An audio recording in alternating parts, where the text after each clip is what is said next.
Okay. We are live. Welcome back to Why Am I Yelling Live, the listening tour, focusing on Black Lives Matter and racism. Today, we have a good friend of mine. Her name is Tiffany Williams Evans. And Tiffany and I have known each other for, it'll be 3 years this summer. We have a long story about that. But I believe that God or the universe or whoever it is that you want to talk about or to puts people in your life for a reason. And there was definitely a reason why we were put together 3 years ago. And watching her grow and start a business and do all the things that she's doing has really inspired me. And I'm just so proud of her. And she also is the mom of 5. That's right, 5. She looks like she's 12, but 5 children. And I thought our conversation, I'm starting these conversations around experiences with racism, your personal experience, how it shaped you maybe as growing up in your life. I've reached out to different people in my life that live in different parts of the country. So the conversations have all been very different, and that's been amazing. And I thought maybe we could touch on that, and then we'll talk about parenting. And prior to us coming on here, talking about how to parent our Black children as well, right? We're focusing so much on educating the white people or the non-people of color. How are we educating our Black children? So welcome, Tiffany Evans. I love you. I'm so glad you're here, and thank you for doing this. Thank you. So let's start with your experience. I know as a child you went through some stuff, so I want you to talk about that, and then we're going to move into your parenting and how we can be better parents for our kids. Sure. First of all, thanks for having me. I'm so excited to see your face. I'm so excited. But yeah, I'll just kind of start. I'm from the very deep South. I'm from Alabama. And so I have an interesting perspective. And something that was kind of brought to light a year ago. I think maybe buried it, but I was doing some writing for a local news magazine, and they asked me to do a feature on why diversity matters. And so I write the story and I talk about why we have to talk about diversity and inclusion and all the things. And so the editor came back to me and she said, "This is great, but can you make it more personal?" I'm like, "What do you mean more personal?" And so, I stopped and thought about it.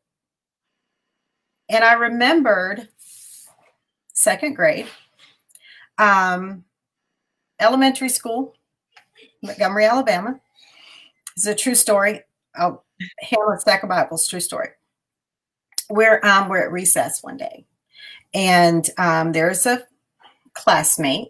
I still remember her name, but we won't share. We're not going to say names, right? And she had a birthday coming up. Her birthday coming up. And so we're on the playground. We're talking. She's talking about her birthday and how awesome it's going to be and everything, and how everybody's talking about it. And she's invitations have gone out, and I just said I didn't get. I'm like, hey, I didn't get one. Innocent little kid. I didn't get one. Yeah. And she was white, and she's like, "Oh, I didn't give you one." I'm like, like, why not? Why? And what's the deal? And she says, "Well, my mom said I can't invite you." And why? And she goes, "Well, it's because you're Black." And she said, my mom said that Black people, they're dirty. There's something wrong with their skin. They're not smart. And we can't have Black people in our house. We can't invite Black people to, you can't invite anybody Black to the party. I said this in my live. I remember, how you watch movies and how the director or whomever for effect, like time stops. Yeah. For the character's head, and it's like you're in a tunnel and your head just exploded. You have to put it all back together. So I'm on the playground. Now keep in mind, like I said, I'm in Alabama. The neighborhood that we lived in, I was usually the only Black kid in the classroom. Right. But it never, I knew I was Black. I knew I was different in that perspective in terms of I'm the only Black kid in the class. Right. But it never mattered. It literally never mattered. Right. And I remember for the first time, my difference excluded me from something. I didn't cry, though. I didn't cry then. I kept it together. I did cry when I went home. And so I was hesitant to tell my mom about it. So I'll speed it up. So I did end up telling her because I was so confused. Like, I didn't get it. Like, this wasn't, honestly, we hadn't talked about it at home. Yeah. And so my mom, keep in mind, we're in Alabama. She's lived through the civil rights movement. There are tons of things that she could have said. But she said to me, first thing she said to me was, there is nothing wrong with you. You're beautiful. Right. There's nothing wrong with being Black. Right. You're smart. There's nothing wrong with your skin. Her first thing was to validate you. Yeah. As a human. Yep. And the next thing she said was, unfortunately, your friend's mom is ignorant. She's ignorant to what it means to be a race other than white. She doesn't understand other races, other cultures. There's a lack of education there. And unfortunately, now she has passed that on to her child. Right.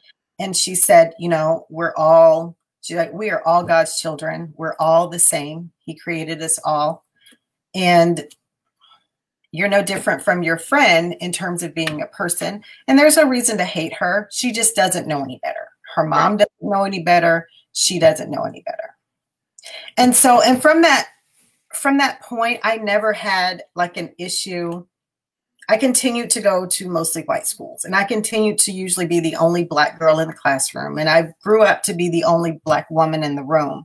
And it didn't bother me because I went back to that conversation with my mother and how she handled that situation and how she built me. She built me up, but at the same time, she really emphasized a lack of education there. Right. And so I think today, it really just hits on the importance of talking to our kids at home. Non-white parents, and I'm not just going to say, non-Black parents. I'm not going to say white people. I'm saying non-Black parents. Okay. What are you teaching? What kind of conversations are you having at home? But better yet, first of all, what's in your own heart? You can't talk to your kids, until you really checked yourself. But, and looking at mom groups and things, I see so many moms say, you know what, I want to shield my kids from negativity. I don't want to talk about that. They're too young. That's dangerous. That's really dangerous. This happened to second grade. And it could have happened sooner. Children at a very young age, they start separating and categorizing innocently because of difference. And one of the easiest way for a child to do it is by skin. Well, she looks different from us. And if the parents, if we don't come in and have conversations, we're leaving it up to a child at a young age to start forming their own opinions. You throw in the media and, all the things.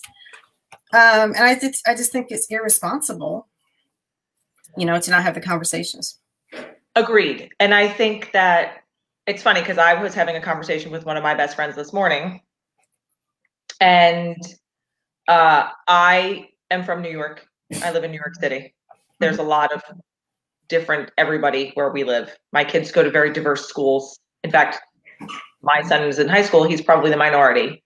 Mm-hmm.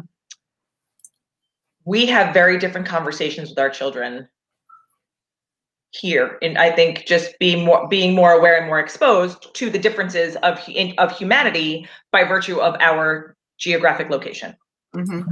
I went to high school in Florida, in a very diverse school, and I was coming from a suburb of New York City, which was very white. Like, there were no Black people in our suburbs back then. And so moving to, I was in private Catholic school in Westchester, New York. Same kids for the 7 years I was in that school, moved up in every class. I think there were 12 kids in our classroom. It was super small. And then I moved to Florida, very diverse, public school. So it was like complete shock to my system. And was friends with everybody. Didn't have like, just was friends with everybody. Yeah. But it's there where I learned and saw with my own eye, and maybe I saw it when I was younger, but I didn't really know. My father was a cop in New York City, but he never really came home and like brought his work home with him. So I don't know. And now he's no longer on this earth for me to ask him, what was your experience with that? Right. Right. So I'm just going to have to trust my instincts and what I know about him as a parent and believe that. Right. Mm-hmm. But I will say that when living down south was when I didn't experience it, but I have definitely seen it. Right. There's definitely the wrong language being used. There's definitely the wrong, like all of that stuff, right? Mm-hmm. And I think that, I was talking to my friend this morning and she was like, I really appreciate that you're having these conversations. And I appreciate that there are a lot of people out there who are willing to have these conversations, and you're white and you're calling your Black friends and you're like, please help educate us. She's like, because I thought that I was not, she's like, I thought I wasn't racist. She's like, I didn't realize that I wasn't anti-racist. I just said, I don't want to hear it. And I would walk away from a conversation instead of calling somebody out. I personally have physically walked off of dinner tables because I could not handle, like, not that I couldn't handle it. I addressed it and said, I'm not, like, you're a racist. What you're saying is wrong. And if you're not going to stop, I'm out. Like I have had those experiences in my life for me. But as we become parents, it's a much bigger responsibility for us. Yes. Yeah. And so I'm parenting under the communication method. I'm a communicator, right? So we talk about things. My husband works for, the news. So it's constantly in our face. We can't escape it here, right? So I think that age appropriate conversations are important. We're not saying the same thing to our 8-year-old that we're saying to our 14-year-old. They're very different conversations. Yes. But I think they're all very important conversations, and it goes deeper than just be nice to everybody. Right. Much deeper than that. It's not enough. Right. It's interesting. Try to keep it positive. But I've had friends say things like, such a difficult conversation. It's so uncomfortable. Yep. Okay.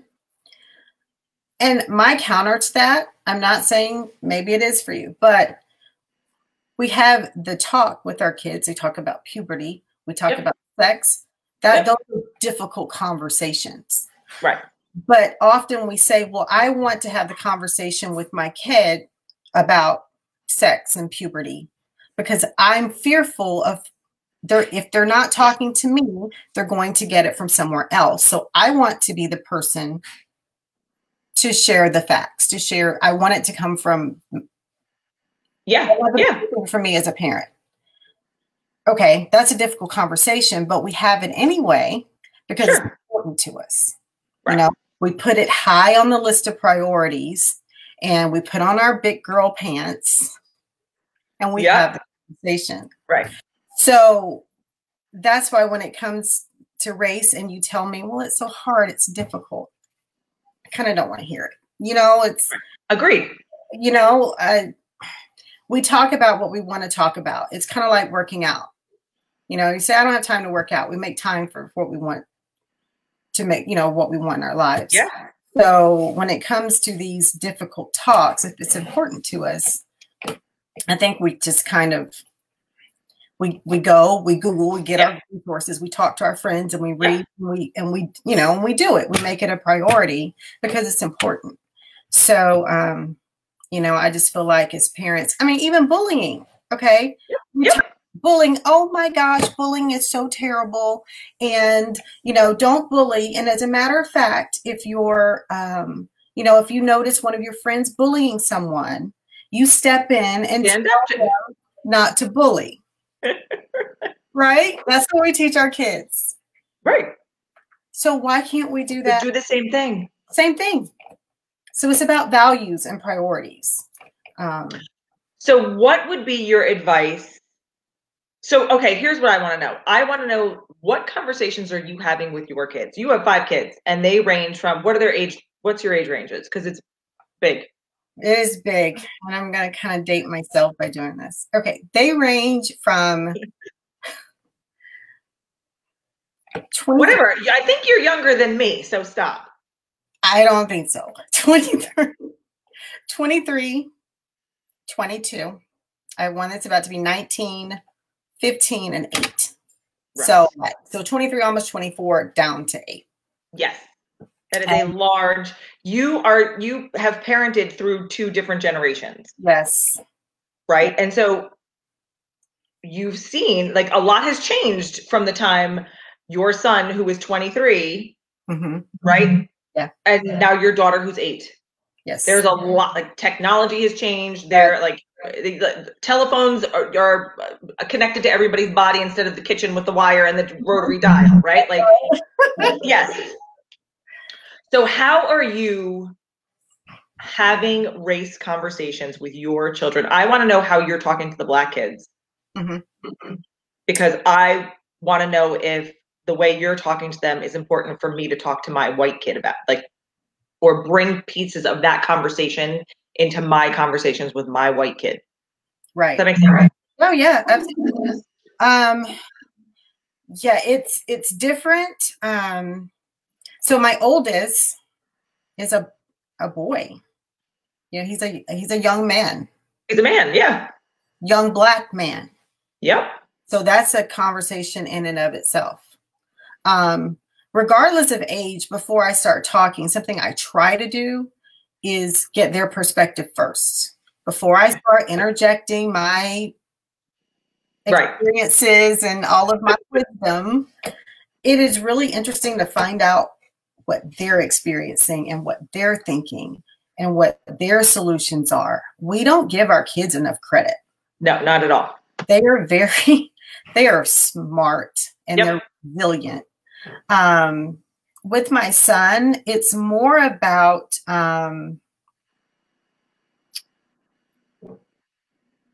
as a mom, it's more of uplifting him, you know, and I'm really watching how he's addressing everything that's going on and encouraging him. Because he's doing such an amazing job, as are my other adult kids. And that's not to brag on them, but honestly, my kids grew up kind of like me. They went to schools for mostly, and so most of their acquaintances and friends, they're not Black. I mean, a lot are, but a lot are not. Are not, right. So they're really taking it upon themselves to educate and hold their peers accountable. I love that. Which I absolutely love. And so I'm really more, supporting them. And continuing that, trying to provide that balance for them. My 8-year-old, on the other hand, she's interesting. She's an old soul. Yeah. Anybody who knows Demi, some days they'll say, sometimes Demi is the most stable person in the house. She's baking cakes right now. I don't know what you're talking about. It's unbelievable. Everybody knows Demi runs the house. And for her, like I was saying before, one day I walked in and she was watching CNN. And it was the time of, I didn't know, like, she doesn't sit and watch CNN. Okay. But one of my older daughters was watching, and I didn't realize she was on the sofa with her looking. It was doing, the rioting in its media, and they're showing a lot of the negative things. And I just kind of watched her for a minute because she was soaking it in and processing it. And I did end up telling her to leave because I just didn't know. I mean, she's 8. We did have a conversation the next day. And again, I asked her, what do you think is going on? And she told me, she said, what, did someone get killed? And so I had to have the conversation with her about George Floyd, and I was honest, and she was confused. She was kind of like the age right. that Why? She's second grade. She's like, why? Like that doesn't make any sense, and it's the police. Like, why? Right. We're taught to trust. Right. So, educating. So, I guess to answer your question, educating, being honest, and really opening the floor for discussion. You know, I've said before, I refuse to let what's happening harden me, harden my heart, and at the same time harden my kids' hearts. Like, I'm still telling them that we love everybody. Right. And of course. We still have, I mean, yes, absolutely have friends of all races and genders and colors and yes, all of it. You know, nothing has changed in that respect. But more of like encouraging, you know, educate and talk to your friends. So this was something that came up the other day. I was talking to a friend of mine who is from South Carolina. He's the mayor of Andrews, South Carolina, Frank McClary. Mm-hmm.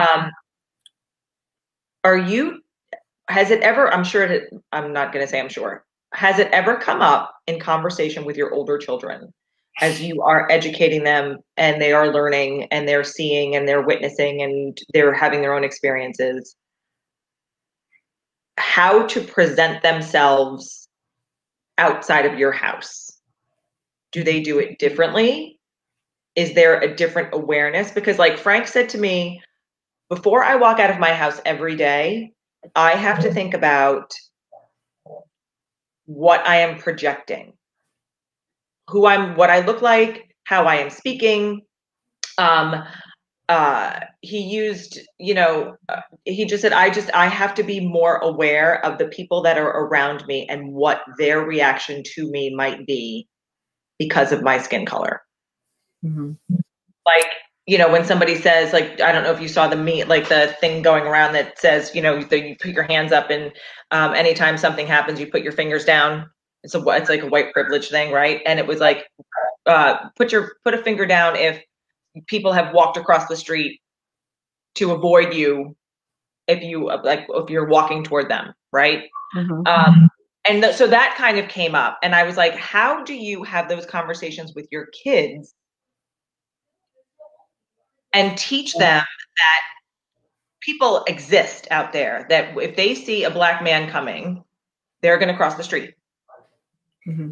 How do you prepare that conversation? And how do you approach it? Yeah. Oh, Krista, that's loaded. But I think it's important. Like, I live in a place where I walk down the street and everybody's a different color. So I'm not crossing the street for anybody because I'm not afraid of anybody. Right. Unless, of course, it's, 1:00 in the morning and there's a pack of people and I don't care who they are. I'm like, that's just being smart, right? Right.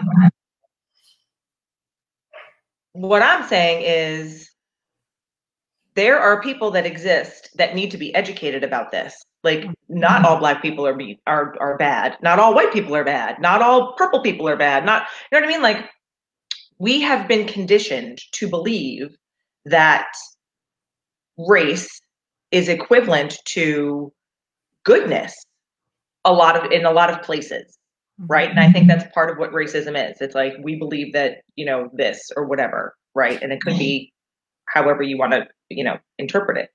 But when Frank said that to me about, I have to be aware of how I present myself and think about what other people are thinking as I'm entering a room or getting out of a car.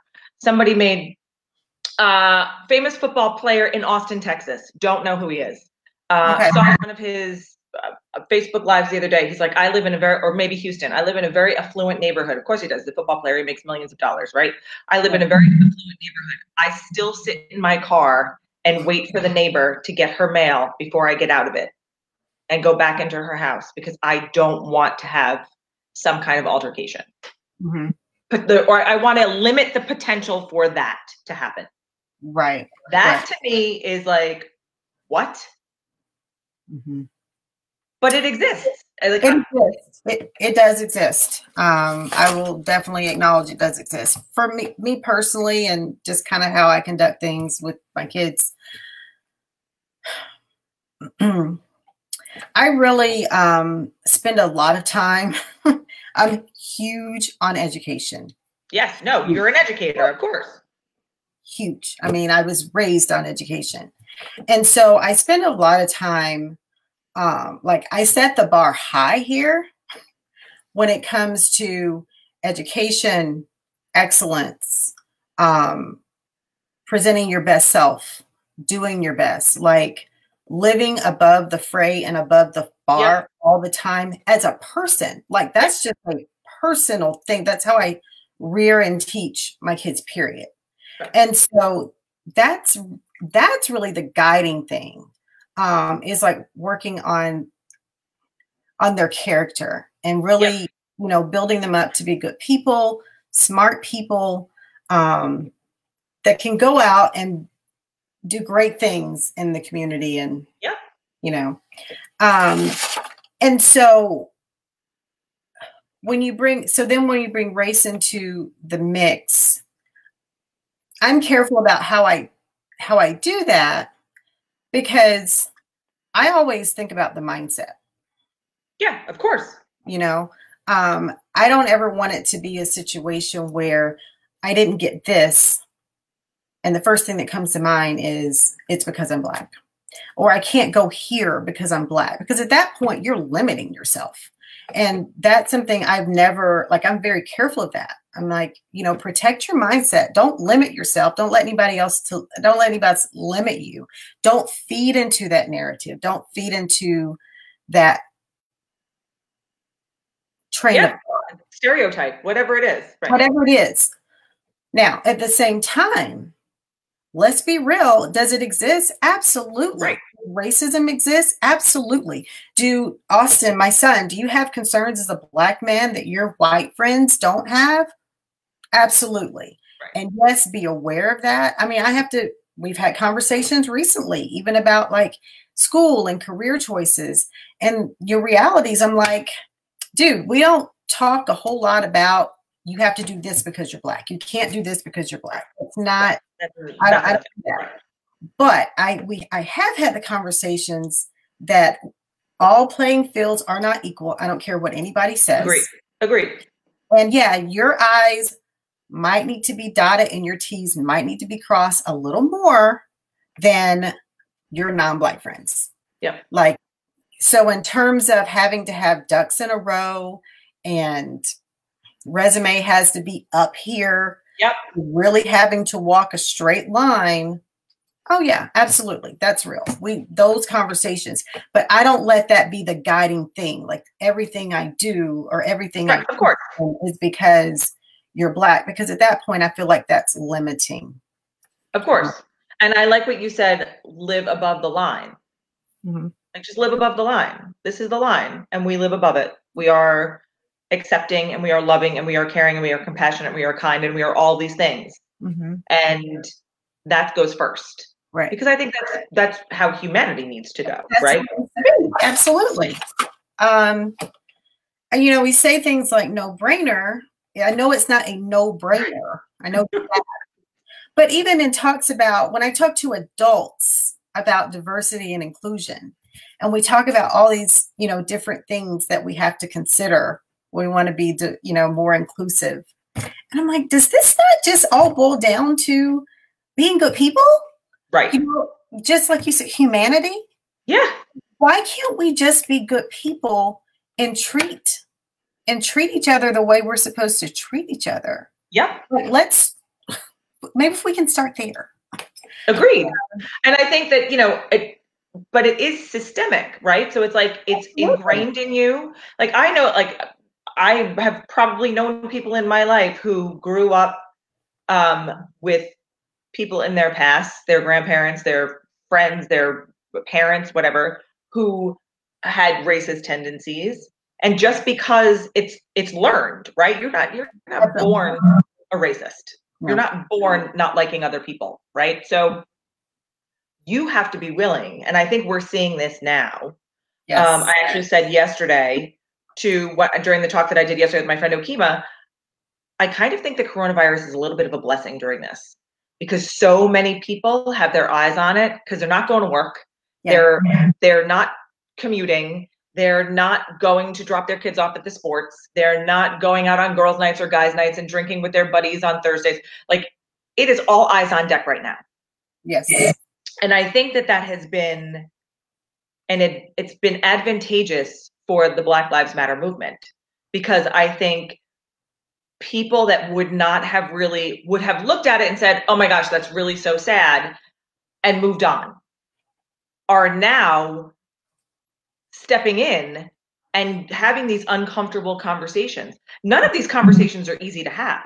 Right. I mean, none of them. And none of us wants to think that, oh my gosh, I am an offender in any way, shape, or form, right? And I'm sure we've all been an offender of some kind of something that didn't feel good when it happened, or didn't feel good when it came out of our mouths. We misspoke, or whatever. But if you acknowledge it and you choose to educate, education is so important, and get better from it and be better from it, that's how you grow. I mean, I keep seeing things like, my 75-year-old grandmother just came to me and said, I want to change. This is what I grew up with. This is what, and that to me that is how you change the world. Yes, it really is. It is. You know, and I'm seeing more of that. Like, I have friends who are like either commenting on my page or coming to me directly. And that is encouraging, you know, and I think that I'm just praying the momentum continues. Yep. And yeah, it's a great thing. And I think with our kids, what also too, I think, okay, so we have, you know, we do need to have these conversations. Yep. But kids watch everything we do. Like, yep. They see everything. And so it's not enough to have a conversation with your child, but then you're doing something else. Maybe your child is looking at you, okay, well, mom and dad don't have, they say, I need to have friends of all, you know, nationality. Right. Races. And they don't, right. And yeah, and they don't. Or they have family members over and there's an off-color joke told at the dinner table and they laugh too, you know. It's not enough to say things. Like, you have to live it. Like, you have to believe it. You have to live it. Our kids they can call out, they can spot and call out. Yep. Yep. You know, no one can do it better than a child. And, you know, it's, you know, how we teach kids, you know, we teach in writing, show, don't tell. Like, you can tell me all day long, show me. And I think as adults, it's important to show children through behaviors, like model what you're telling them. Yep. And I feel like I'm praying that we're starting to see more of that. You know, I'm prayerful and I'm hopeful. Me too. You know, you asked, like, what am I doing with my kids? As a Black mom, and this is, I'm actually really excited about this. So with Demi, when I had the talk with her, it was kind of like, okay, so now what? Like, what do we, like, she didn't understand it. She had her own theories, interesting theories about everything.